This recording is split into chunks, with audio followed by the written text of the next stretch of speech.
This is Smart Investing with Mike.wren. Securities and advisory service offered through KMS Financial Services. This is Smart Investing with Michael J. Wren. With Michael's producer, Chris Martin. You can email us your questions. Go to smartinvestingshow.com to see how. For I have the pride, the privilege, nay, the pleasure of introducing to you the one, the only. This is Smart Investing with Mike.wren.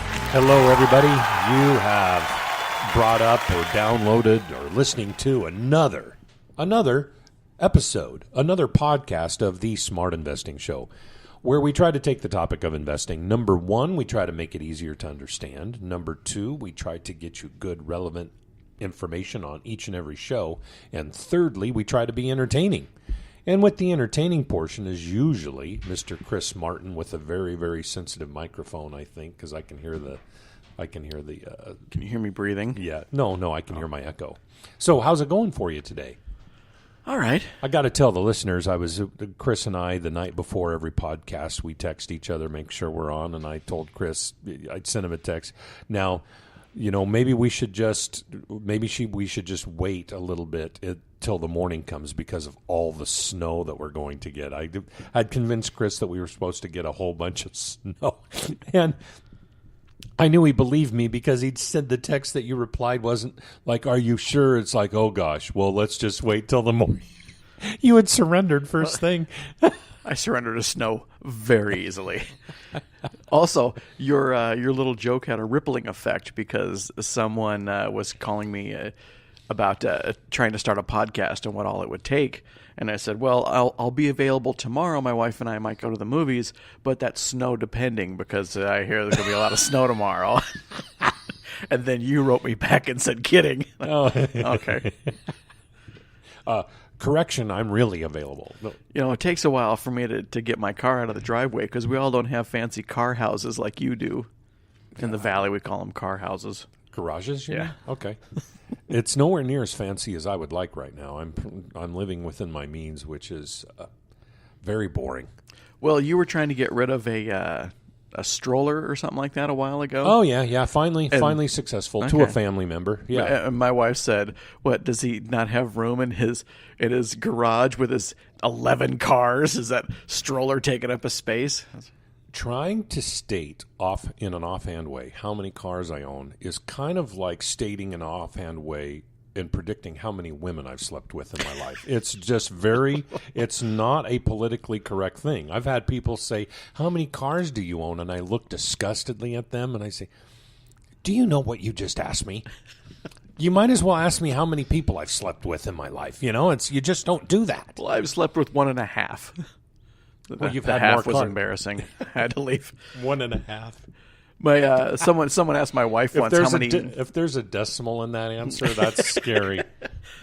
Someone asked my wife how many dogs she owns, and so you remember Ron from Parks and Rec? Yeah. Okay, so she had a picture of him, and he goes, "I own the amount of dogs that I own."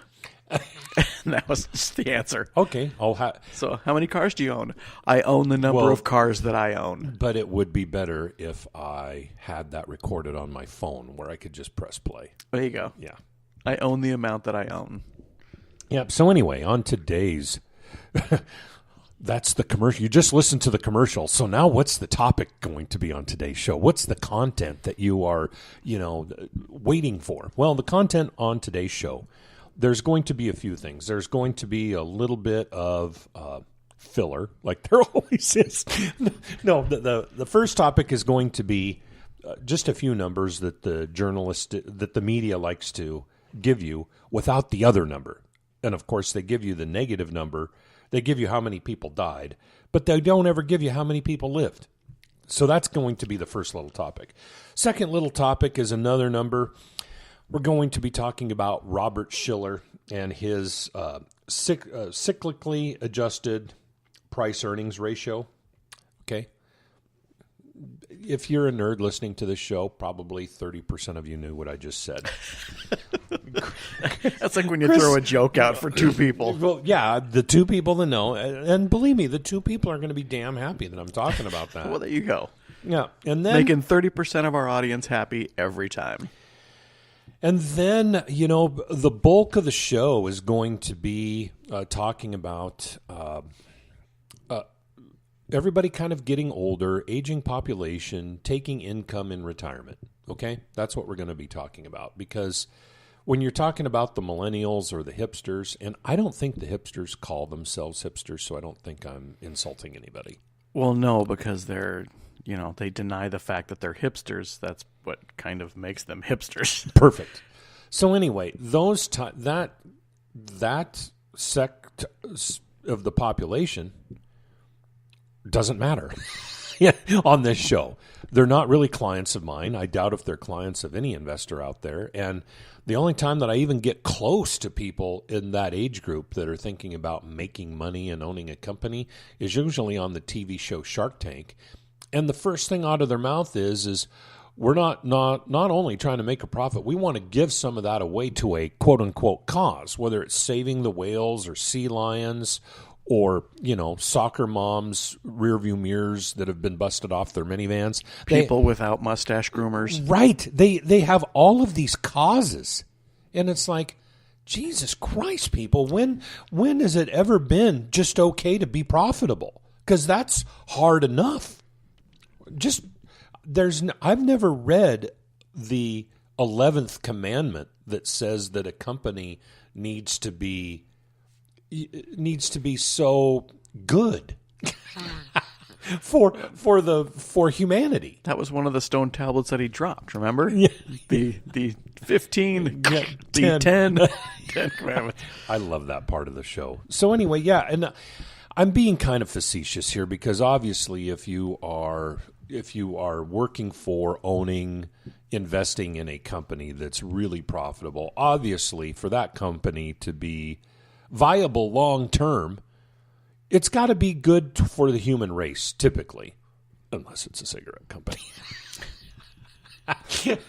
So anyway, that's, you know what I mean? There comes a point of profitability that after a certain point, it's got to serve a purpose other than just making money, or it probably isn't going to be a umpteen mega multi-decade type company. That's isn't some of that kind of PR? Like, Can be, I mean, if you're a business, whatever, people barely hear about you, but you're trucking along making money. But then you go, oh, look, we're putting clean water in Africa. Oh, then you get news headlines. Well, I'm and not more even people are talking aware about of that. you. Yeah, I'm just talking. It can be something as simple as, we take good care of our employees. I think a lot of businesses do, and I also think a lot of businesses don't.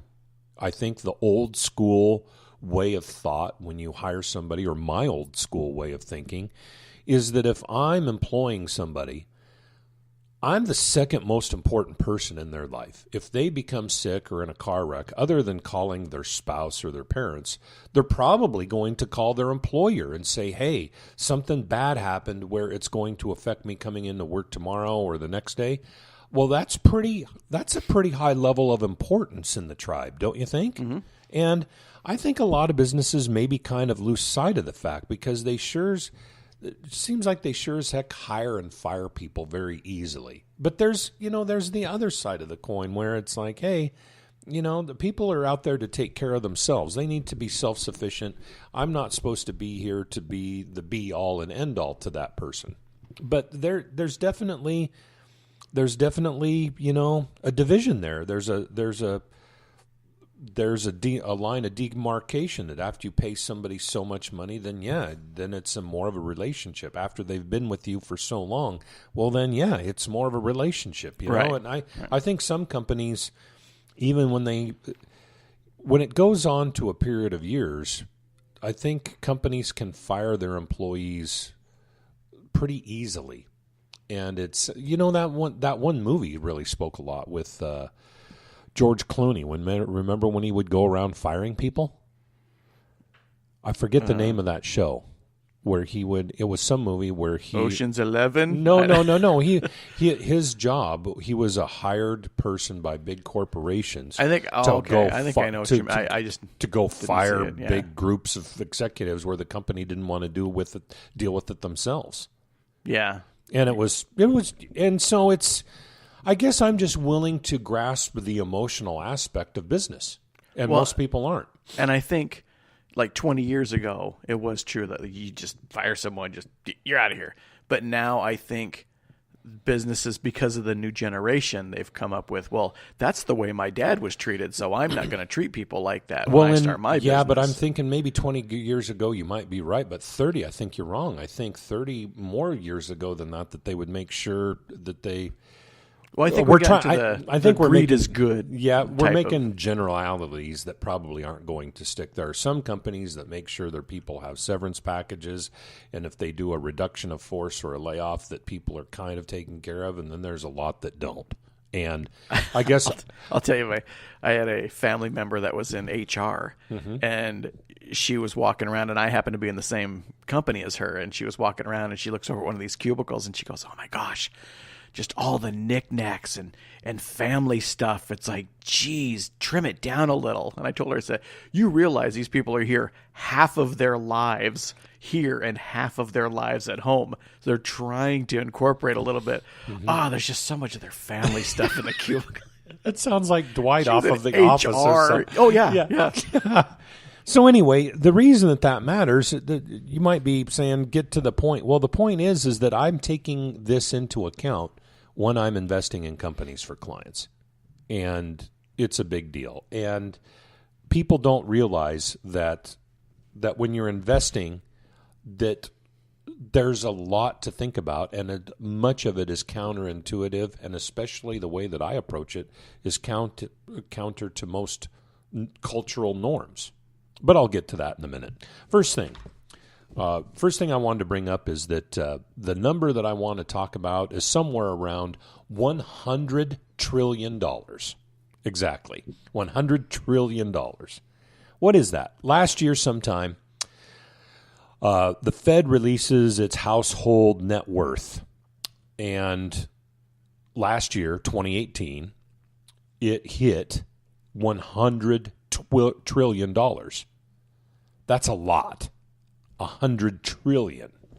So that's the household net worth of the United States. It's a number that you don't really hear talked about, because what does the media talk about? They talk about the debt. They'll say that the debt for the households in the United States has never been higher. Well, you're right. Yeah, you're right. But the other number, the net worth of all the households, it's never been bigger either. And guess what? It went... The ratio of leverage has actually gone down. So the leverage of debt to net worth in households has actually gone down over time. It's not going up, contrary to what the media is telling you. Mike, I know how much you make a year, but you still owe me $20 for that thing. I mean, that's kind of what it is, right? Yeah, well, no, they're just trying... You still owe me some money. I'd rather you tell me how much money you owe me. They're just trying to talk about, like you said, they're not trying to talk about that the sun's coming out tomorrow. They're trying to talk about that the train went off the tracks, and here's how many dead people there are. And how much snow there's going to be next week. Exactly. So, yeah, and this is a big deal, because 100 trillion, that's 50% higher than back in the financial crisis of 2007 and 2008. So that's 10 years that it's gone up 50%, the net worth of households in the United States. That's a big deal. And thankfully, this is not this is one of the times that thankfully this isn't mainstream media, where somebody listening to this podcast in a trailer park in North Idaho is saying, "I'm not part of that." Well, of course you're not part of that. And that's the real stuff that you don't get in the media. They'll talk. They go to the Walmart parking lot. They find the people that are wearing their slippers and their PJs. Present company accepted, Chris. And we still go back to there was an article that my wife saw that I don't know what they were asking, but the girl said, "I like the dollar store. You don't have to dress up like you do at Walmart." And I thought, wait, what? Yeah, this show isn't that. So, in the media, they want the opinions of everybody. I don't want anybody's opinion, okay? Because I just know what it's going to be. So the fact is that as of last year, that the household values, the net worth of the households in the United States hit $100 trillion. That's a lot of money. The actual debt to net worth right now is probably, by my estimation, from me looking at the numbers, to a 20 to 30 year low. It's actually the opposite. Literally weekly, I can find any sort of an article on the internet or in a magazine or in the Wall Street Journal that talks about how overvalued, quote unquote, the market is, which is kind of a bullshit comment because the market is talking about everything. You know, why would you talk about everything just in one sentence? It'd be like saying the average temperature today in the United States. That's completely meaningless because most people don't care about the average temperature in the United States. They care about the temperature of where they are at. It needs to be a little bit more poignant. So the media's throwing all this crap out there, and it's usually always wrong, or it's usually always half the story. In other words, I wanted to bring this up so badly because it illustrates so perfectly how the media will tell you how much somebody owes, but they won't tell you what the net worth is. Okay? That somebody owing $1 million sounds like a lot, but if they actually make $10 million a year, that's not very much debt at all, okay? Same thing with... Got time to make $10 million a year. You don't have time to pay me back my $1 million? Exactly. So anyway, that's what I just wanted to bring up, is that the media is always going to bring up this negative stuff and talk about how bad the market is because they're kind of hoping that one day that they talk about how bad something is, that then something bad happens, and then all of their listeners or watchers are going to say, wow, they actually knew that. They said it was bad, and then it became bad. Oh, I'm going to watch those people for forever. They really know what they're talking about. I think that's what they're shooting for. It reminds me of the guy when you went to the horse races and he had the thing, hey, I picked a winner. Well, he picked a winner 3 months ago in one race, but he's like, hey, I picked a winner. That guy picked a winner. Yeah, so I just wanted to bring that up and kind of just drive that into the ground like a stake. The other thing that when you get somebody that's trying to be negative about the future and they are trying to be a little bit more bookish about it or a little bit more wordy or try to have the facts behind them, they will often quote Robert Shiller's CAPE ratio and what I said, the CAPE ratio, it's cyclically adjusted price earnings ratio. Okay. Robert Shiller's price earnings ratio that he uses is based on average inflation adjusted earnings for the last decade, the past 10 years. So his ratio is backward looking. In other words, he's taking what the company's prices are today, the price of, let's say, a McDonald's or a Johnson & Johnson, or anything, and he's comparing it to what the company has earned over the last decade. Okay, that is, on a scale of 1 to 10, it's probably a 1. It's not completely useless, but it's close to it because... yeah, it's nice to be able to say, the Patriots won 6, 7, 8, 9, 10 Super Bowls. But it's actually a little bit more important what's going to happen over the next 5 or 10 Super Bowls. It's more interesting because you already know that happened. What's going to happen in the future? Just like if you were buying a company, it's kind of nice that, let's say we were buying a 7-Eleven. Yeah, it's noteworthy to know what the historical earnings of that 7-Eleven store have been. But it's vastly more important what it's going to be earning in the future. Has the neighborhood changed? Has the traffic pattern changed? Has something either gone negative in the future? Is it going to get worse in the future? Is it going to get better? Or is it going to stay the same? So what I'm trying to point out to you is that when you take the current price of a company or of an index and you compare it to what it's done over the last 10 years, it's always going to look bad. When you compare what it's worth now and comparing it to earnings of 5 years ago, it's always going to look overpriced. Every single freaking time. And so anybody that wants to look at the future and tell you how bad things are, they're going to use Robert Shiller's name. They're going to say that his ratio it is this, and it says that everything's overvalued. And by the way, remember 10 years ago, he was the guy that kind of sort of was really on the cutting edge of being able to tell us that the world sucked because the mortgage crisis happened. That's where he got his claim to fame. He was the one Chicken Little that timed it right. And so now he's got his own PE ratio that's based on past earnings, not forward-looking. And I don't get it. It's on a scale of 1 to 10. Like I said, it's a 1. It's not a 10. So, and this guy, he appears weekly on CNBC or bi-weekly. He's probably vacationing, so I don't see how he could want to be on there weekly. But do you see what I mean? It's so slanted towards a non-reality of negativity.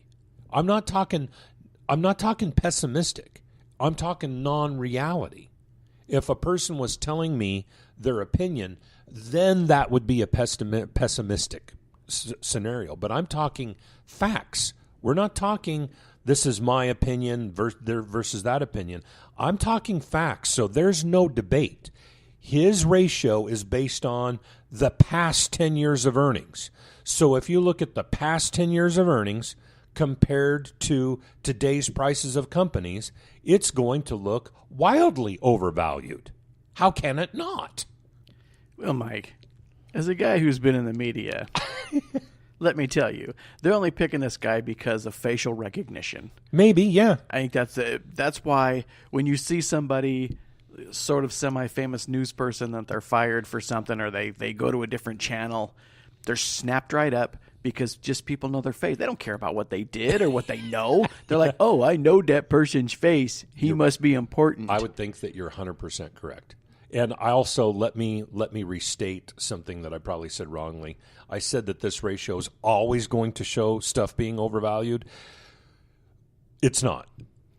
Occasionally, on the rare occasion, when you have prices really, really drop precipitously in the market, say at the bottom, when everybody thinks the world's ending, this ratio won't show things being overvalued. So when you have a 20 or 30% decline in the market, it's probably going to have to be more like 25 or 30% decline to counteract 10 years of earnings. So when you have the market, which means everything, the prices of everything, if they drop 30%, then I would venture a guess by me just kind of spitballing the math in my head that this Robert Shiller's, cyclically adjusted price earnings ratio won't have the market looking overvalued at that one particular point in time, which, of course, nobody ever would think of investing then because they would know that being an economic power causes cancer and you're going to die more quickly than you even thought. It's just, what I'm saying is it's just too negative. They wouldn't do anything at that time. Everybody's on a too negative bent. In the valley, we'd call that, let's say a dog sleeping on a porch. The sun will shine on his butt at least once. Yeah, that's the valley. No, that's Otis Orchards, right? Yeah. Yeah, we have to be specific. That's growing up, the whole thing was valley. If you didn't live in a place with a building, it was a valley. So anyway, what I wanted to spend, have we used up like the first part of the podcast about? Yes, we have. Okay. That was all filler, right? Just all fluff? No, I just wanted to get to that because a lot of times when people formulate a question to me, or I think when you have a lot of people formulating a concern in their mind about their own investments, this feeling of concern or maybe fear comes from a belief. They have to have a belief in their mind created that says that something negative is happening or is likely of happening. And I was trying to figure out where the hell does that belief come from, because it's completely non-focused on reality. Because when you focus on reality, The downs are temporary and the ups are permanent in the economic cycle in the United States. Okay, that's just the way it is. You know, the downs are temporary and the ups are permanent. That's reality. It's not an opinion. That's reality. So when I have clients and when you see people being so negative, and when you see my industry kind of being negative, just concentrating on folks trying to prep them for the 1 year in 5 that the market goes down, instead of prepping them for the 4 out of 5. My industry's totally geared, and especially the insurance industry, they're geared to protecting you from the 1 out of 5 or 6 years that the market typically goes down.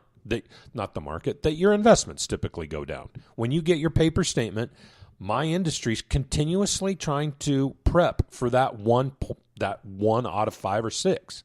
Me, I think you can tell, I'm concentrating on the 4 or 5 out of 6. That's what I'm concentrating on. Because why?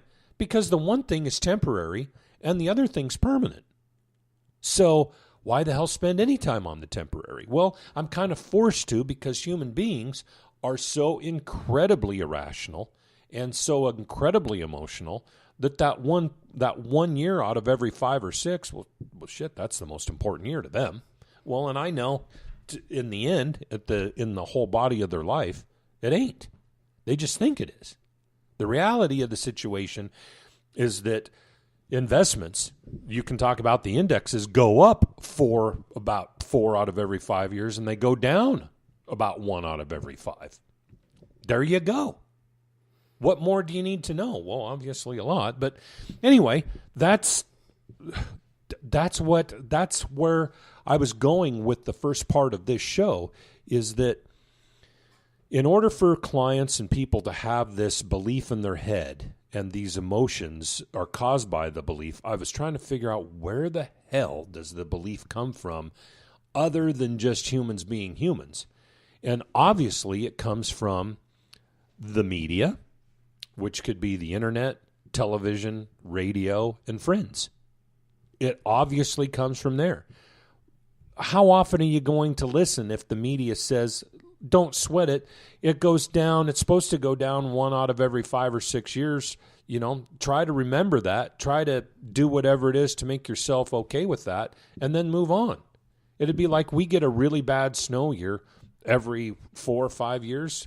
So every 3, 4, or 5 years, make sure you've got some de-icer in your garage and your shovel. Once you've got your de-icer and your shovel, aren't you kind of done?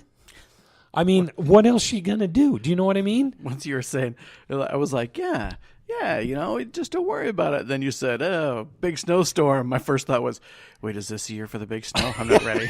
Is next year for the snow? Because I don't think I'm going to be ready. Well, either. Do you know what I mean, though? It's like, how much... But I immediately started focusing on the one bad year. I was like, how much shit do you have to do to prep for a bad snow year? Come on. I mean, what else is there? And to me, I hate to say it in such a vulgar way, but it's like, how many hoops do I have to jump through to reassure this human being that shit ain't ending this year? It's not going to zero. You know, it didn't end in 2007 and 2008. It's never going to end. It never has. It's always a temporary event. So, and that's factual. That's not me being optimistic. That's the bloody facts. Because, you know, the economy's still here. It didn't go to zero. If it was going to go to zero, I would think that World War II would have been a good reason. Hitler. That'd be a pretty good reason. Or World War I, or maybe a Vietnam War, or maybe the plague, or something. You know, something other than just a simple mortgage crisis. Big deal. You know what I mean? Something really. I need you to quit pushing your optimism on others. You know, now something that would be really catastrophic would be like a huge solar flare that would take out a lot of the electrical grid of the northern hemisphere of a planet called Earth. Now that would be a butt-puckering event. That would change people's behavior, because the food in the refrigerators, if it wasn't wintertime, would spoil. Okay? Refrigeration would cease to exist for a lot of people for a significant amount of time. There's an event that is really, really, really negative. And people laugh at me when I hoard my Rice Krispie treats. But get this. I imagine, I don't know how many people's brains think like this, but when I was saying that, my brain is already starting to think, oh, if that happens, what am I going to do? What am I going to do? What am I going to do? Survival mode. That's optimism. When you start thinking of that, how am I going to get through that? It's a little bit of optimism. It's like, okay, if that bad thing happens, how am I going to get through that? I wish, but, I imagine that people have a line where they think, I've done enough. And it seems like when people are talking about their investments in the future and negativity, it seems like there's never enough that can be done. And that is a whole nother part of the human frailty, the human psyche, that I don't even know how that works. It seems like the depth of depression is endless. That the negativity just goes on for forever. That they can just bring out one thing after another that they can pull out of their keister that they're worried about. And it's like, at some point in time, I just think, I'm done. It's like, I don't have enough time to try to. While to you were saying that, reassure. I automatically thought of someone I know that I finally just walked away from. I'm like, you got too much. Yeah. So anyway, and why am I beating this so bad? Well, it's because that the way that I manage money for my clients, I know drives some people kind of nuts because sometimes they fire me. They try to find somebody else that fits their own picture in their mind of what they want to be having done, even though that they don't have a clue because they're not a paid professional like me. It'd be like a doctor saying you need to do this, and they say, no, I don't agree with that doctor. I want to try to find some doctor that does agree with my daily Twinkie habit, Right. Yeah.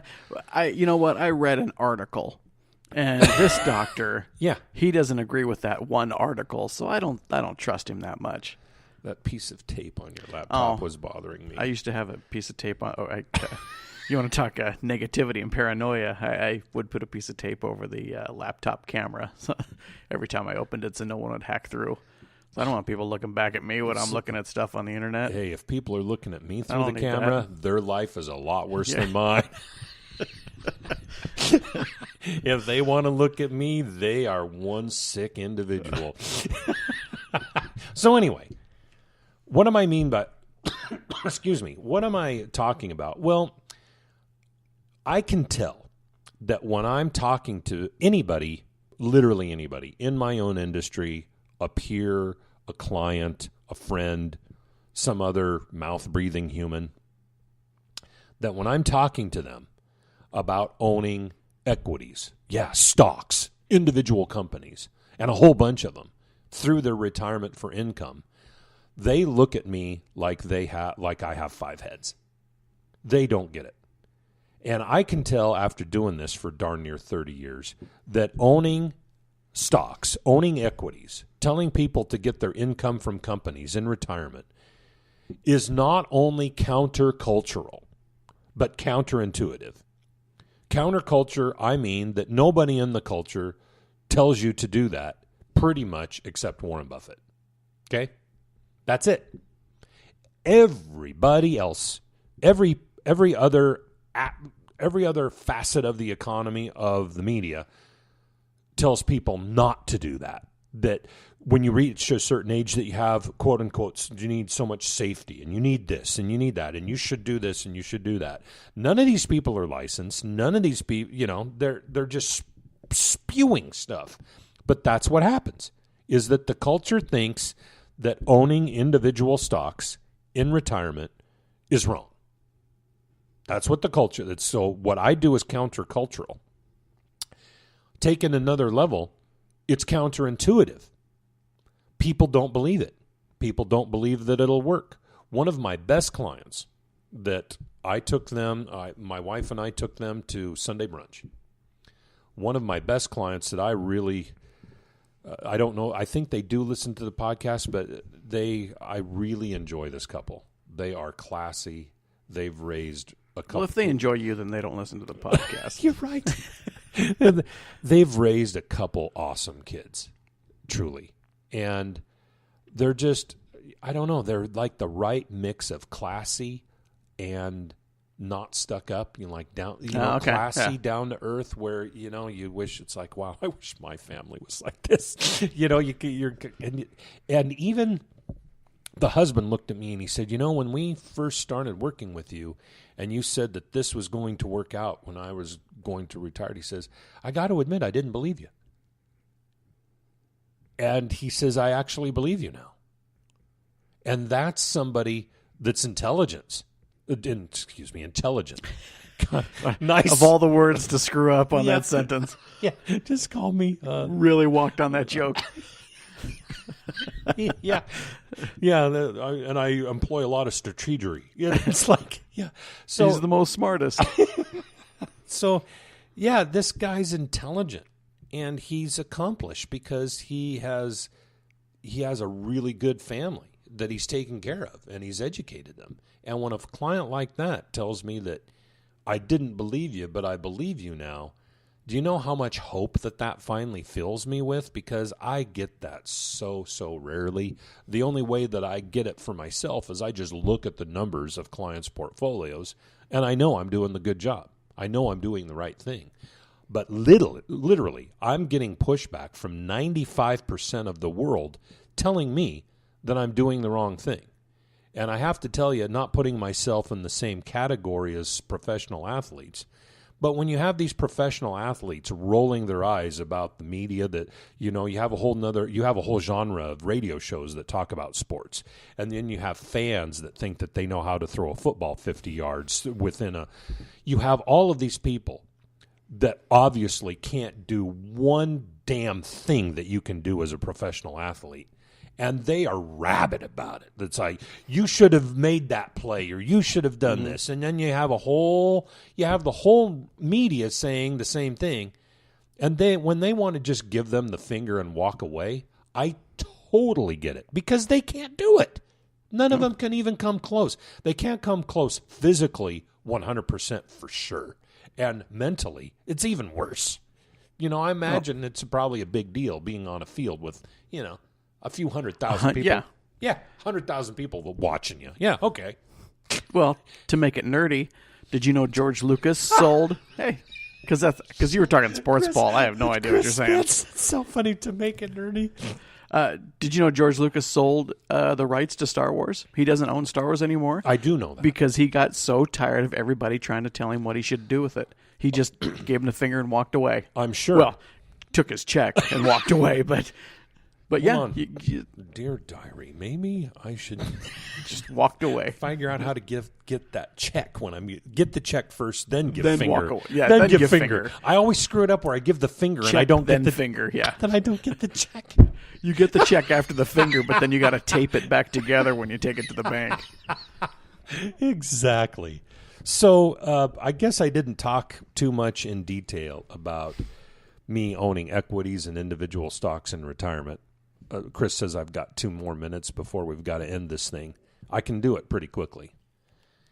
I like to invest in companies that have been around a long time, that have been profitable, that are proposed to be profitable into the future for a long time.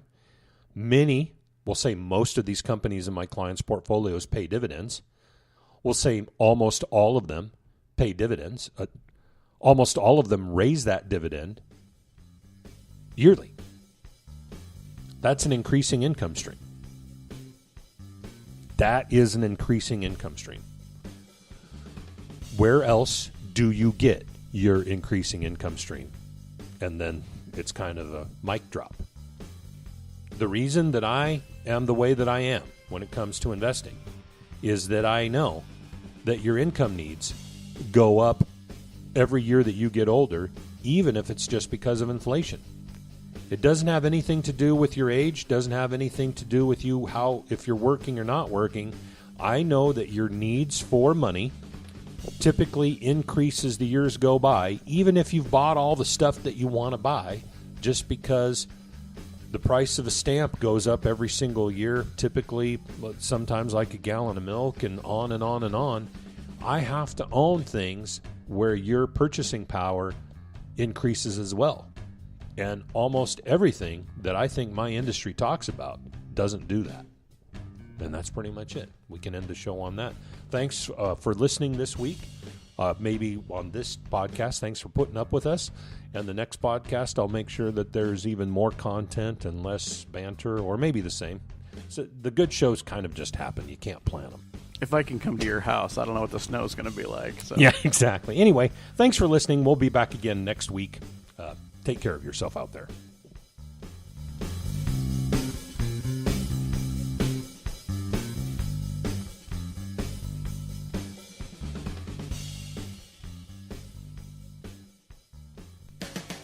Any opinions expressed herein are given in good faith and are subject to change without notice and are correct only on the stated date of issue. Past performance is not always indicative of future results. This material is not intended as an offer or solicitation for the purchase or sale of any security or other financial instrument. Security, financial instruments, or strategies mentioned may not be suitable for all investors. Prices, values, or income from any investment mentioned in this report may fall against the interest of the investor, and the investor may get back less than the amount invested. This material does not take into account your particular investment objectives, financial situation, or needs, and is not intended as a recommendation of particular securities, financial instruments, or strategies to you. Before acting on any recommendation on this material, you should consider whether it is suitable for your particular circumstances and, if necessary, seek professional advice.